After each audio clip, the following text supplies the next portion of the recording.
Good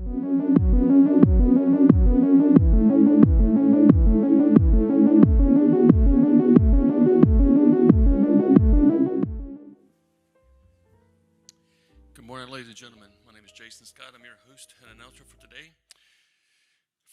This morning first session, we have Mr. Ronald Wilson, who's the owner of Will Computer IT Technologies. He's going to talk to you about malvertising, the practical plus theoretical exploration. So before I welcome him up, I do want to remind you to get your passport stamped and turn it into the raffle drum by registration. Ronald. So real quick, sorry. So he has 13 years in technology and engineering experience. He specializes in cybersecurity. He holds a master's in information security technology and has dedicated his last 5 years to the field. His published thesis focuses on risk management framework, and he is an active IEEE member. Ronald, thank you.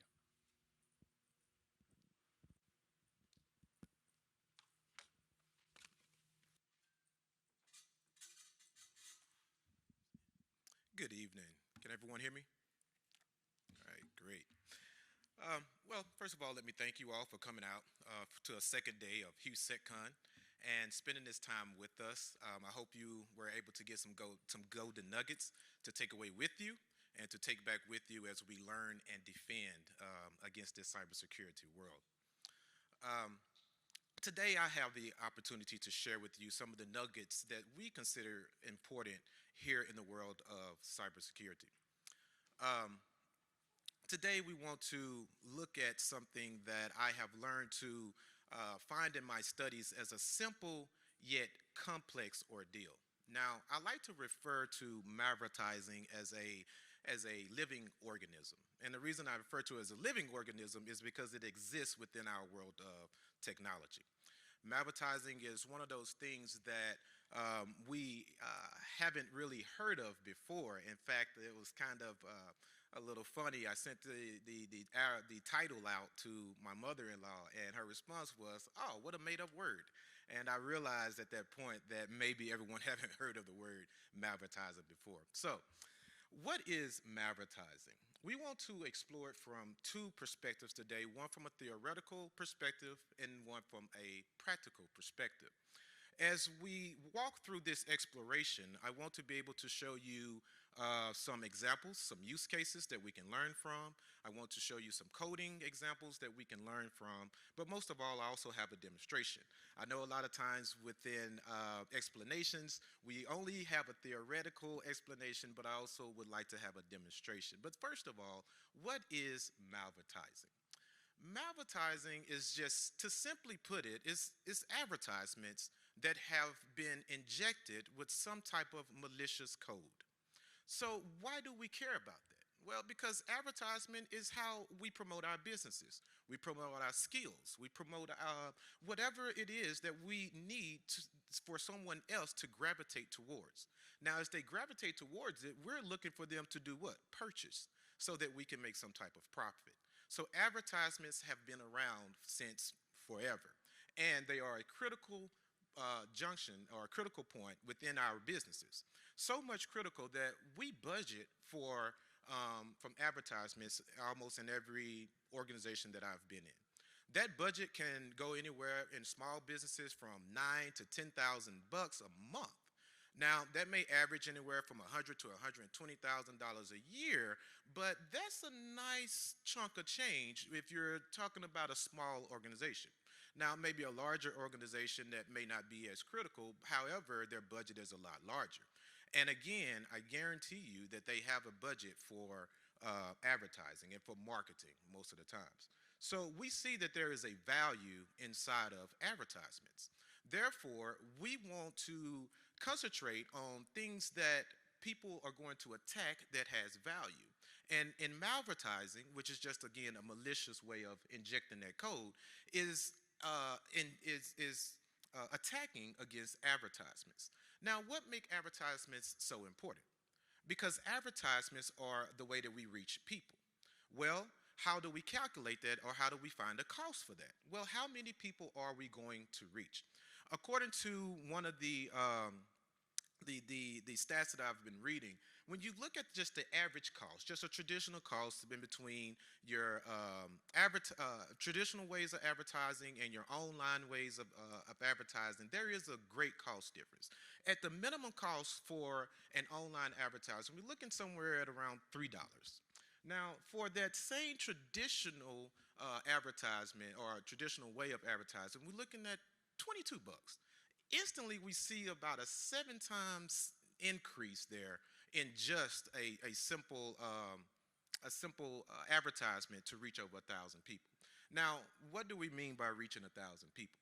Well, in online digital advertising, we would like to refer to two things: CPC and CPM, which is just nothing more than a slick way of saying cost per click and cost per milli. Now, I had to look up the word milli because in my language, I thought milli meant million. However, I learned that it was a little Latin put in there. So now I know Latin, and now I know milli means 1,000. So this is still calculating the cost per 1,000 people. And if you look at just Google alone, at $2.32, I can place an ad. Well, I could place a whole lot of ads for $2.32. So therefore, when I look at these cost differences again between just traditional and online advertising, I see the value in advertisements. And I also understand that if there's a value in advertising, people are going to continue to maliciously write code or hack away or do things that is going to try to take profit from you and put it into their pockets, because their main goal is to make profit as well.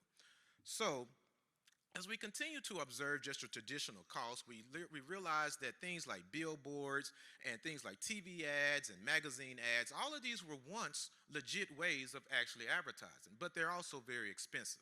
Again, $13 just minimum to start a billboard, $10 minimum for radio. And again, these are just average prices, but we know that these are much more in reality because we're not only reaching just 1,000 people, we want to reach billions of people. And online advertising has done that for us. It allows us to reach billions of people. If I'm not mistaken, I think I heard a number yesterday during the keynote of around 8 billion people. So we are reaching a great number of individuals just through advertising alone. Well, how do we know that? Because there is economical gain as well within different organizations. When we look at things like Google and YouTube and Instagram, all of these are different platforms that we advertise from. So what is that to Google? Well, in quarter one, it was 46 billions. In quarter two, it was around 48 billion of just this year. In other words, we are investing in advertisements. And when we are investing in advertisements, the larger companies or the bigger companies are profiting as well. So again, we're finding the value of advertisements because that is what malvertising is attacking. When we look at just a 10-year evaluation in between 2012 to 2022, we saw a small increase somewhere around 3.7 billion bucks. But now here in 2024, we're already making gains towards a 13.2% growth in just advertisements alone. Now that grosses somewhere around 740 billion dollars. Again, that is a great amount of profit. And we're going to continue to see advertising as one of the number one ways to promote our businesses and organizations. So therefore, malvertising is one of those things that is probably here to stay. It is not as new as we may think it is, but it is becoming more relevant, and we're seeing it in our daily businesses.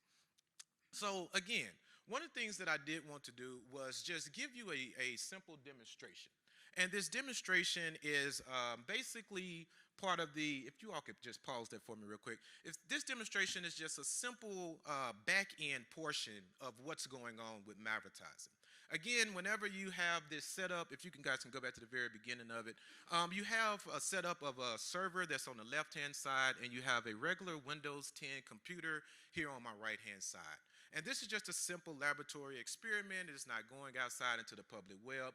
But what it is set up to do, to show you on the back end, when you click into this advertisement, what is actually going on. So we'll just play the video here for a little while. And let's see what's going on. I am checking my screens, making sure that I'm connecting to the right device. We want to see that these are two different um, devices or two different computers. And right here, if you could just pause it for me. Now, this is a time where I can kind of get a little participation in here. There's a link up at the very top, and that link says HTTP 192 da da da da da da da. Now, normally you never click on anything that says HTTP 192 dot dot dot dot anything, right?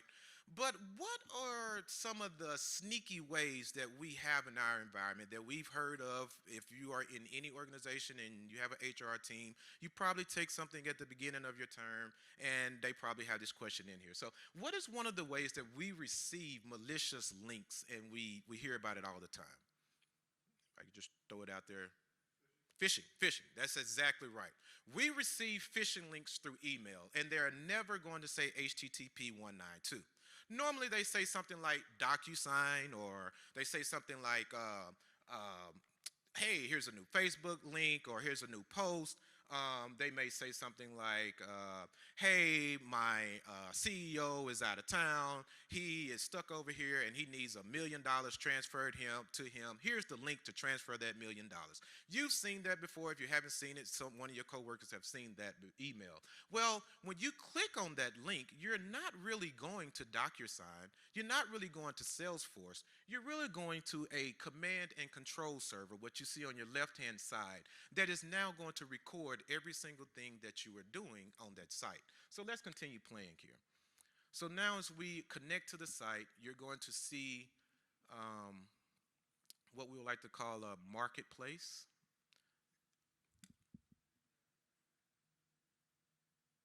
I think like it started back on me.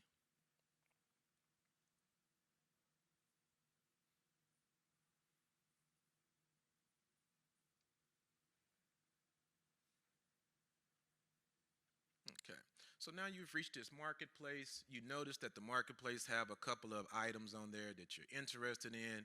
You're just kind of surfing through. I'm just checking my command and control server to be sure that I recognize that someone has connected to it. Great, awesome. My ears are alert. Oh, look at there. I noticed a book bag that I've been trying to purchase for the longest, and now it's 45% off. Wow, wow. Oh, and I can put in my credit card information right here. Great, perfect. Oh, it's PayPal. I have PayPal, right? But I'll use a credit card. And my number, I know my number so well. And yes, I know my name. Oh, I have the date, the expiration. I remember that.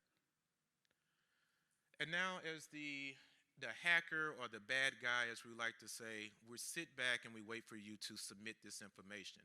Once you submit this information, we are now able to record it the same way that you may see it here in this link. It's going to come through on the back end side the same way. So now I have your name, I have your credit card, I have your if you had PayPal, your PayPal information or credentials, whatever it is that that link was out to promote. I now have access to. So the demonstration is very basic and it's unique. However, it exists within our world. Now, why do we even care about Malvertising? Again, we talked about that this is the way that we advertise and we promote our businesses, but there is value. And the top three things that Malvertising specializes is crypto mining. It specializes in taking personal information and selling it out into the black market. And then, of course, our favorite, ransom. Why do we care about ransom? Because the value. If I can take something that's valuable to you, you are willing to pay me for it and for me to return it. Or at least that's how the bad guys think about it. So they are attacking us for a purpose and for a reason. But not only for today, they actually attack us for tomorrow. I might can't do everything that I need to do today. So I may just want to set up a back door or some type of file that I need to drop into your system so that I can make lateral movements. And the reason that I need to make a lateral movement is because as you all have been in the industry, there's a special computer in most environments, and it usually have two letters in it, a D and a C. And if I can get to your DC, which we refer to as the domain controller, lights out. So I want to make lateral movements. I can set up malvertising campaigns to sit inside of your network for a year. Maybe I'll get an IP address over a year that leads to your domain controller. So malvertising can be utilized in so many different facets that is very special and it's very unique. Now, there's another part about malvertising that's also not so much technical, and it plays on the psychological part. And the psychological part is that I have to have something that's gravitating enough for you to feed on. So your appetite is usually to surf the web with a purpose in mind. And when you surf the web, you usually don't pay attention to advertisement unless it's what? Pertaining to something you care about. If you have ever thought about something and you've gone to your phone and you realize that those shoes that you were thinking about just popped up as an advertisement, well, that's part of the gimmick. It's because I need to promote something that you are interested in. So there's a psychological approach that Malvertise have. And not only does that psychological approach matter just in the technical world, it matters more in the technical world because it's not just to a specific device. Remember, normally we say something like, oh, that's a Windows virus. Oh, that's an Apple virus. Or, oh, that's a. Da, da, da. We can have a fight all day about what type of device. Malvertising is a central device, it's universal, right? I can pull up a website with an ad on my phone. I can then go to a laptop. I can even go to an Xbox console and go to a web browser, and an advertisement will appear. So malvertising, it has a double effect, as I like to say. Now, what is crypto mining? Crypto mining, many people probably know more about it than what I do, but crypto mining is interesting because I'm not really taking anything that's valuable per se, like a name or a social security number. I'm looking for something called a resource. I need your computer resources. Why do I need your computer resources? Because crypto mining, which we refer to as Bitcoin mining, is a process of validation. Well, what is it validating? These things that we call Bitcoins. These Bitcoins that we have these secrets inside of them. But whenever I make a transaction, I can't validate that secret because most times that secret is a hash mark. And as we know, a hash should only be one way, and it is not. It should not be decrypted. However, when you are making these transactions, someone must be smart enough to validate this information.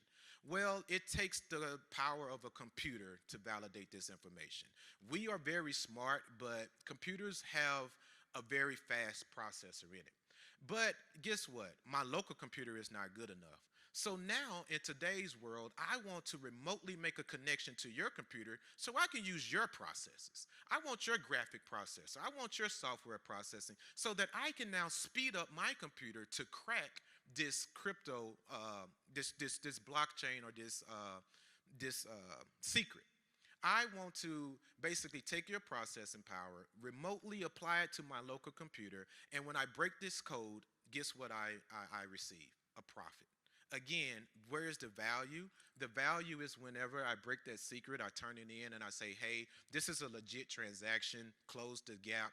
I can actually receive another a little, I guess you could say, popularity as well, so that not only do I receive money, but I also receive a certain standard as well. So, crypto mining can have a very special effect, but it's not something that we think of the most. Especially not in corporations, because it just, we really don't go to the CEO and talk about resources or computer power. He or she could care less, actually. And you're not going to get the controls that you need in order to protect it because they care less.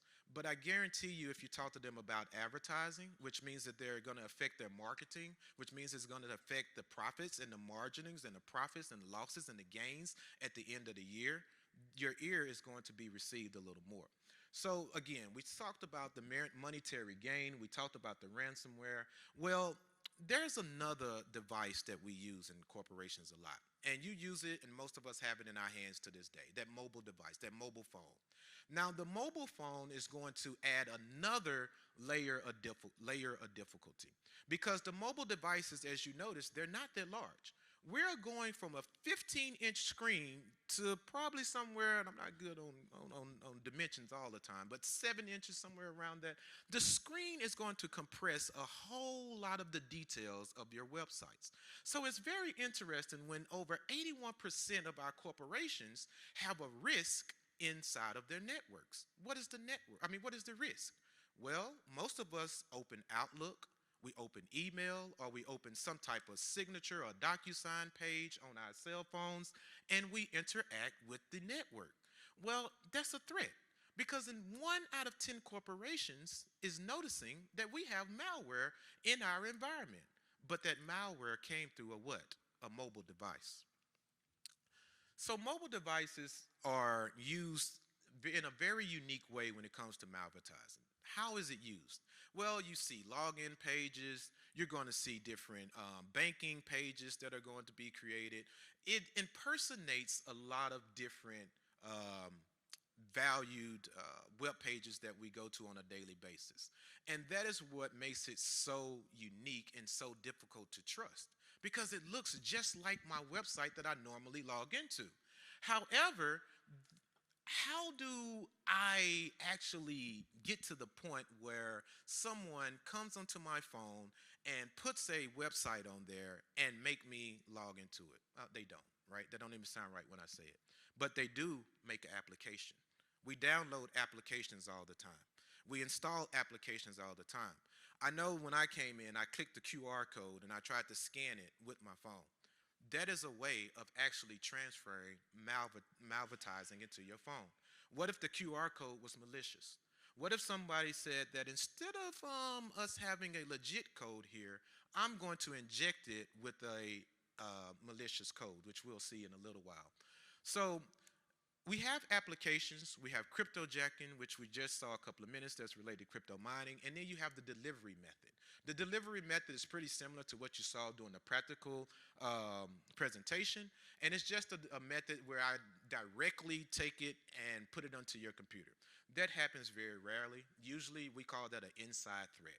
Most of the times if something happened like that, they're probably already in your environment somewhere close or near you, and they have access physically to your devices. So again, why do we care about this? Because we look at different use cases, and in use cases is where we begin to learn how to defend ourselves against these type of actions.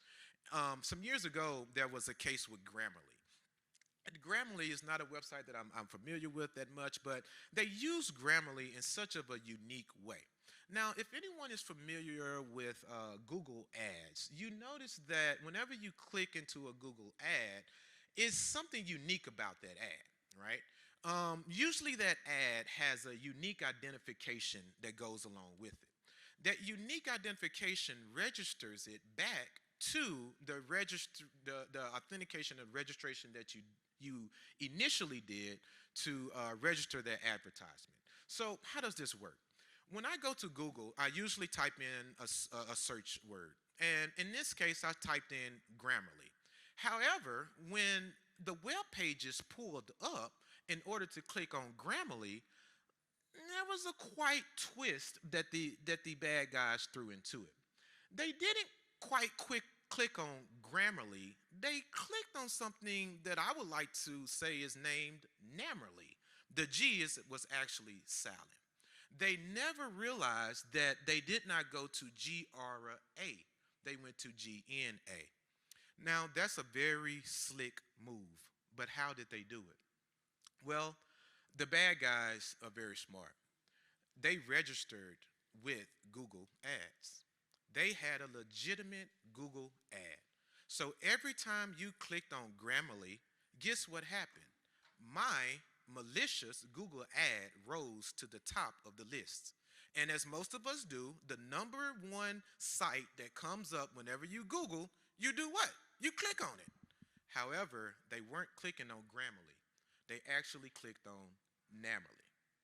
And that is what we saw. And how did they do this? Because as we mentioned before, every web page have code behind it. Earlier, you saw me click into that advertisement. Well, just like in Grammarly, that advertisement did not lead to Grammarly.com. In my demonstration, my advertisement led to a PayPal site, but in actuality, it led to a site named Malvertise CC or Malvertise Credit Card, right? So we do not have the privilege a lot of time of looking behind the scenes at code. And that's why it's so important in our organizations. We're taking time to sift the code, to check the code, and to test the code. Because there are things that can be embedded inside of your code that is leading your outside public to the wrong place. We do not want to be that corporation. I do not want to be that business. So we have to do a better job of checking our code. The bad guys are using legitimate ways of registering their advertisements. Another thing we could have looked at is in every single address bar to the very end in the far right there's a GCL ID, and that GUI click ID is usually what I was referring to. It's related to whatever website that you are now clicking on. Every time I click into that website, that GUI click ID becomes more popular, and that is the way that now I get my malicious site or my malicious advertised site to go to the top of the list whenever you search into it. It's a pretty slick way. I never thought about it, but great. Yes, we have a question. Who all? I did not.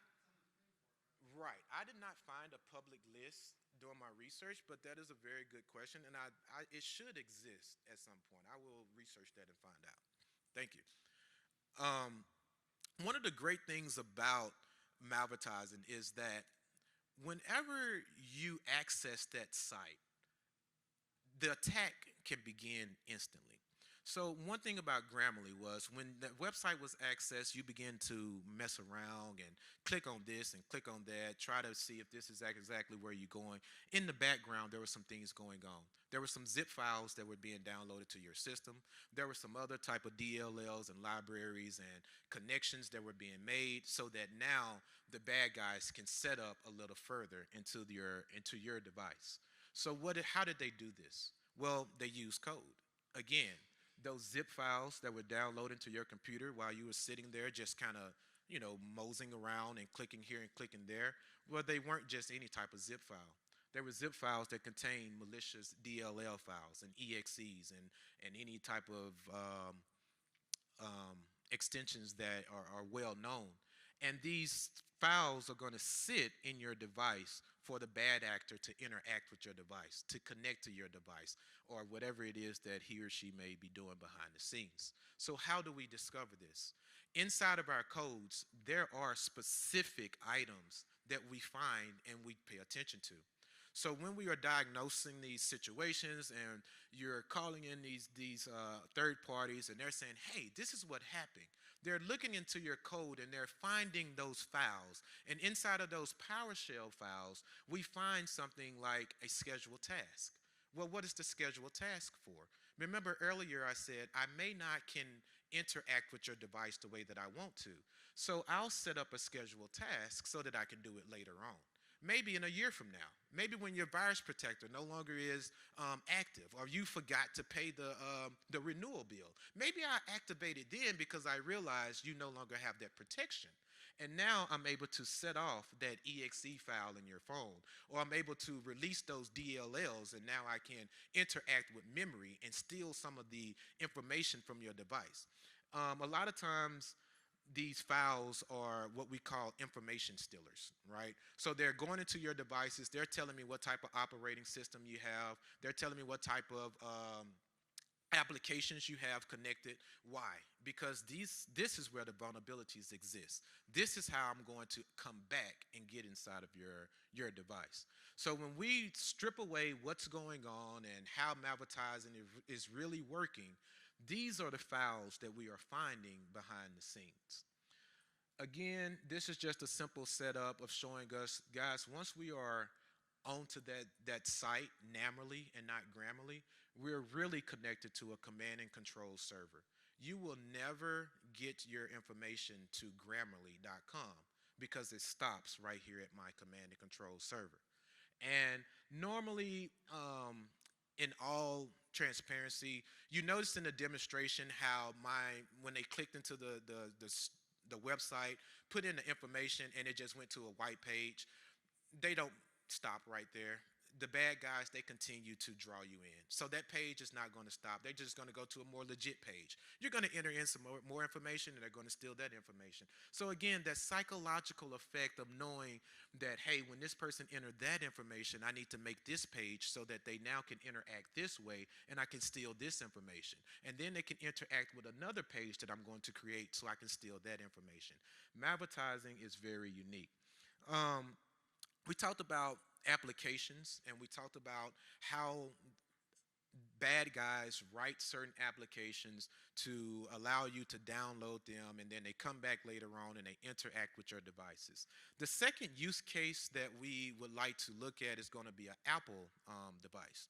And inside of that Apple device, one of the things that they used was the Apple Pay.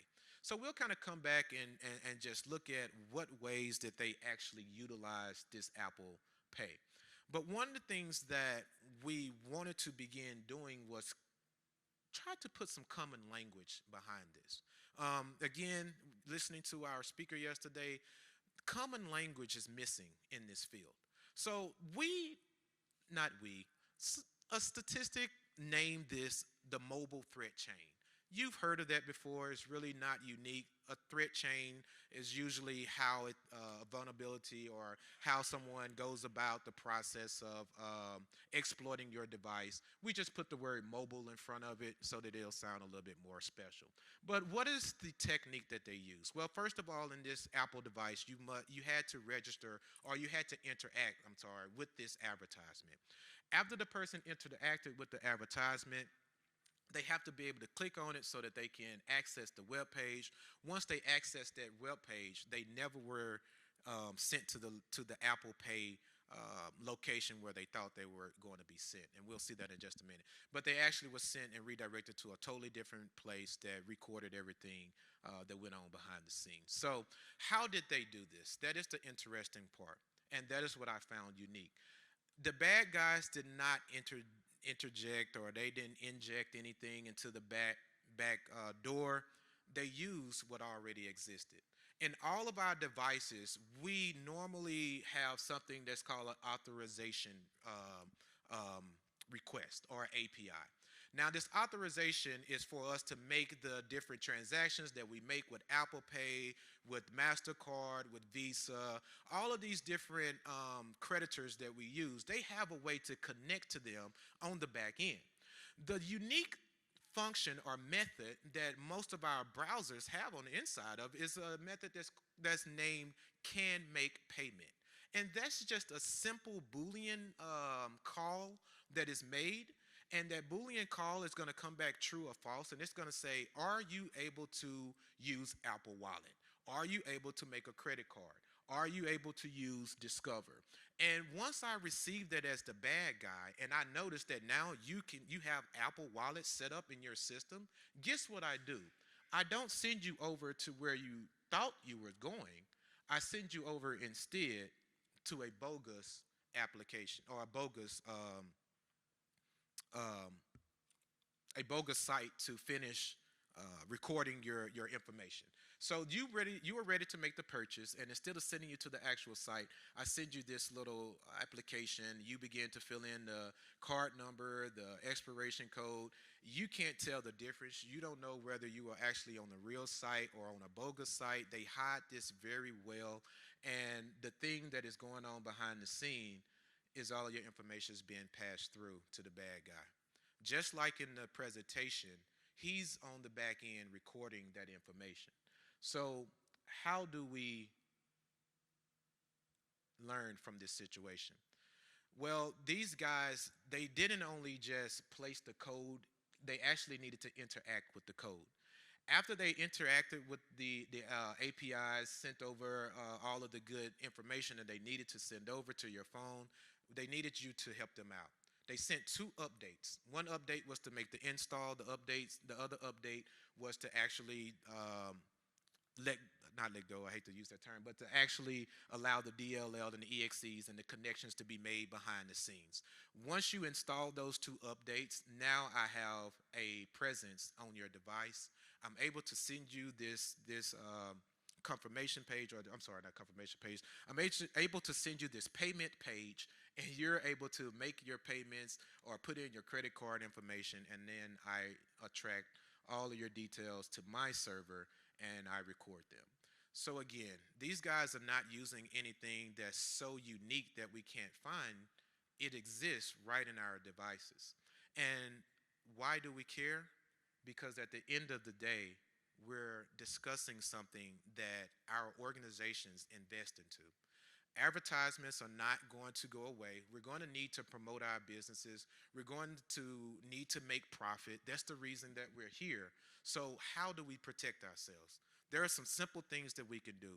And again, I just going back and relaying this to the HughSecCon, it's not always in the controls that you put in. Sometimes, or more times, it's in the administration controls. How do we get to the point? Well, we have to become aware. And that's what the HughSecCon is doing. We're allowing you all to see what's going on behind the scenes. We're sharing with you this information because we depend on you to take it back to your end user to say, hey, before you make that click or before you send that payment, just please make sure that the website say Grammarly and not Namely.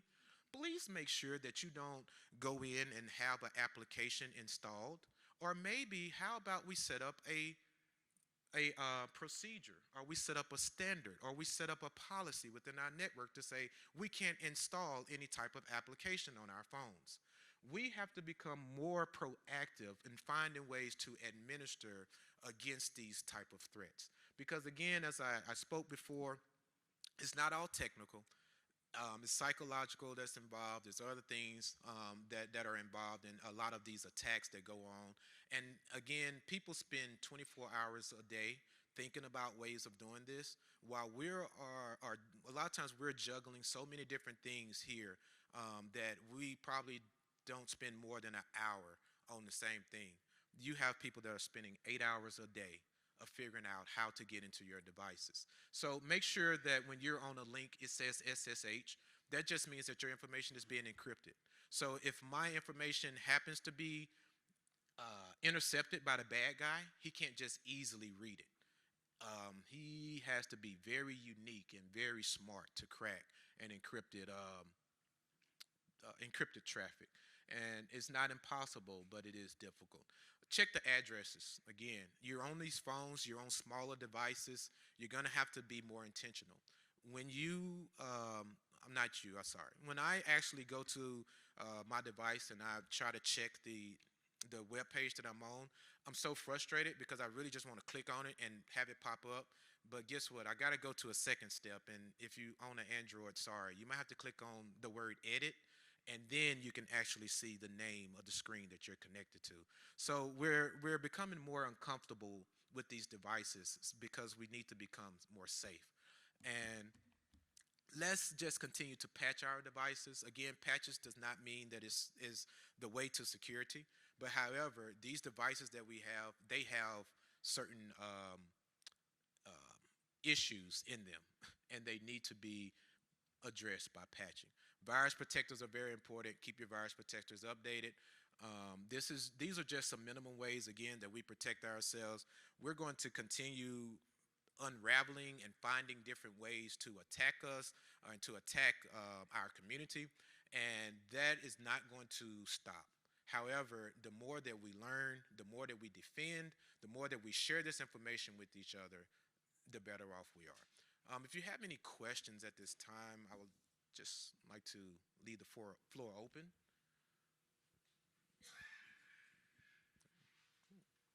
Oh, yes.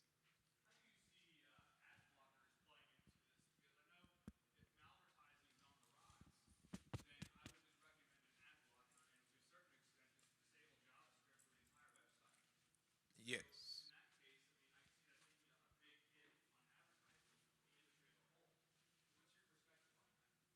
So ad blockers are unique, and I'm going to be very elementary in this response. Um, how many people have actually paid for an ad blocker? And that's usually the problem.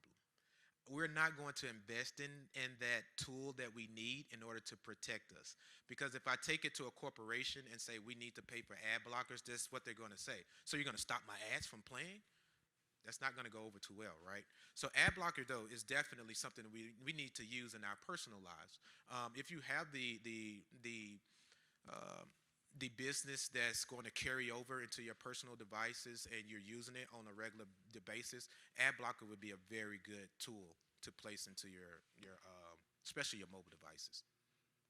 Did I answer that one for you? Okay. Oh yes.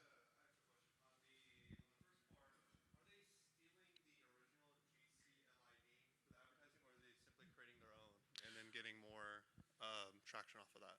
No, they're actually creating their own. So they're going through and registering it with Google, and they're receiving a legit GCL ID, and that unique ID is being compared or being paired with whatever search is going on in the wild. Okay. So, whoever comes in and search for something that's unique to what you registered, that GLC ID, I cannot say acronyms, I get it. then it automatically attracts your site, and that's how the advertisement comes up. Okay, there isn't a possible way to like spoof that in any way, no? Or There is, but you have to break that encryption. okay, I got you. All right, thank you. Yes. Similar to the last question, do you see any future changes, I guess, with hosting providers like Google Ads, things like that, working to take some of this down? There seems to be a considerable effort to eliminate ad blockers and ad blocker functionality depending on browser. And it seems like this problem's only going to get worse. So I'm curious to hear your thoughts on that. Yes, definitely. It will get worse, and I do believe that there will be measurements that's going to be put in place. Um, that's a tough one because availability is going to be the key there. So how do I stop something and keep it available? And if we can kind of get over that barrier, then I believe we may see some decline. But right now, the reason it's difficult is because I get paid to put an ad on my website. So a lot of websites are functioning because I run your East Bay or I run your Ron's jewelry shop on my webpage. So that's a two-edged sword where I see it getting worse and blowing out of control before we really come to a real problem. I mean, a real solution.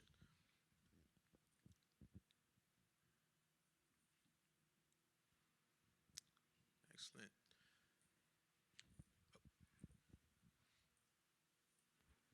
Not really a question, but just lately it seems like they're starting to abuse the browser service worker and use that as kind of like a C2C um, command jump off point. Yep. Yes, the browser, and to your point, that application layer, right, is a lot more accessible to others in the wild. And what we mean by the application layer, right, what we see on that computer, that screen, I can, as a bad guy, I can operate on that level a lot easier than operating on the lower level of, let's say, inside your network on your computer. That's why I said at the beginning that direct transfer of a malware or of an advertisement is so difficult.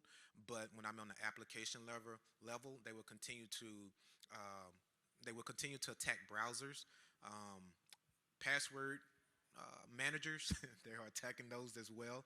Be careful how you use them and what passwords you store inside of Google as well.